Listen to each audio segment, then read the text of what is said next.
future of greyhound tracks if the ban stays. And campaigners to meet with crossbenchers to put steel on the national agenda. Good evening, I'm Jeff Phillips. Welcome to WIN's 6 o'clock news. Also tonight, plans revealed for a large apartment block at the gateway to Wollongong. A groundswell of emotion has swept through communities affected by the planned closure of the greyhound industry from July the 1st next year, following the discovery of widespread animal cruelty claims. Clubs are now exploring their legal rights in a bid to fight the Premier's decision.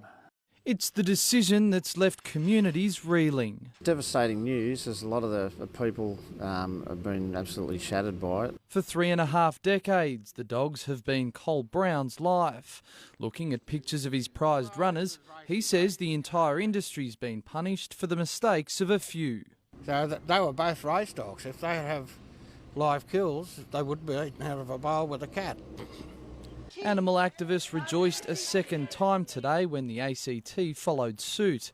Damning revelations from New South Wales Premier Mike Baird yesterday cited between 48 and 68,000 dogs were killed for being too slow over the past 12 years, and that 1 in 5 trainers engaged in live baiting. That's not the case. It's definitely not the case. There's not systemic mistreatment of greyhounds. They are well looked after, well fed, and they've got to be to maximise their performance. The outlook for the industry is bleak, but local trainers, breeders and officials say they've been through plenty of fights before and they're not about to give up now. Today, the Narrabase Club said it will consider fighting the Premier's decision as a statewide class action gathers momentum. The greyhound industry has commenced many reforms, and it really should be given the opportunity to put those reforms into place. Jared Constable, WIN News. The developers of the vacant Flinders Street block of land known as Gateway will soon open it up to buyers who want to purchase apartments planned for the site. Across the road from Collegians Leagues Club, the $90 million complex known as Park on Flinders will include 221 apartments and 10 commercial spaces with a courtyard in the middle. Single bedroom units are expected to start for around $400,000. The development application for the site is yet to be approved by Wollongong Council.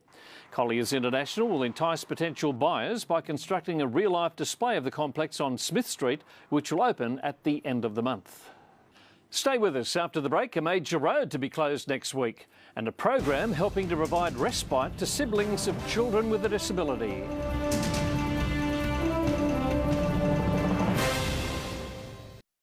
You're watching the Friday edition of WIN News. Macquarie Pass will be closed next week to fix a landslip that occurred during last month's storms.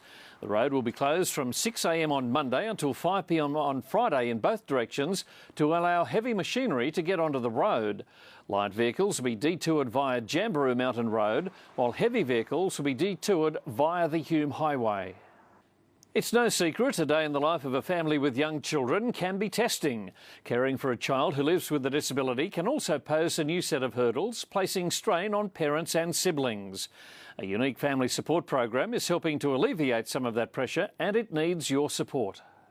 Time for Friday Sport with Tim Robinson and Kymer Downs, aiming for more gold at the IRB National Championships. Jeff, it would definitely cap a memorable season so far, which includes a big win at the state titles and American college stars and NFL hopefuls set to represent Wollongong in a new National Gridiron League.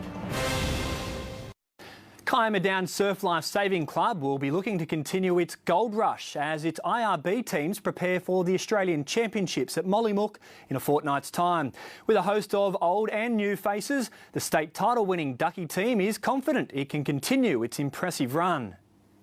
Top spot in Group 7 goes on the line when second place Jamberoo host ladder leaders Gerringong tomorrow. Bulleye will look to maintain the pressure on Kemblawarra at the top of the IPL table when it meets Picton. Picton are a tough side to play against. They're in your face and very physical, so providing it doesn't rain, hopefully we'll have a good game on Saturday. The Illawarra Stingrays are on the road against Football New South Wales Institute. Bomaderry meet the defending AFL South Coast Premiers, while Fig Tree will look to leapfrog the Tigers into the top 4. And MMA action hits Anita's Theatre tonight with world champion Alex Volkanovski headlining a Wollongong Wars 4. Does that count? I'm Tim Robinson. Enjoy your sporting weekend.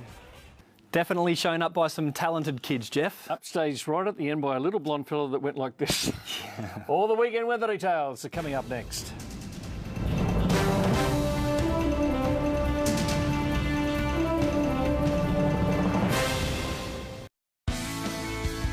This report brought to you by the new Can-Am Defender. Tough, capable, clever.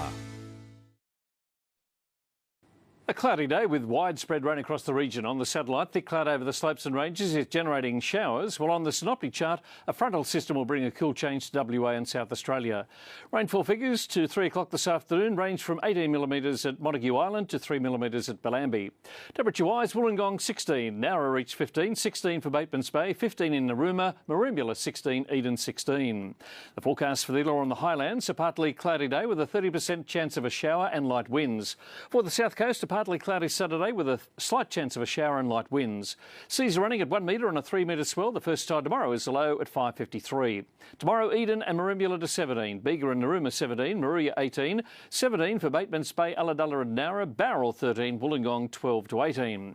Further ahead, it'll be cloudy on Sunday with the weather clearing up during next week. And that is With News. I'm Jeff Phillips. Good night.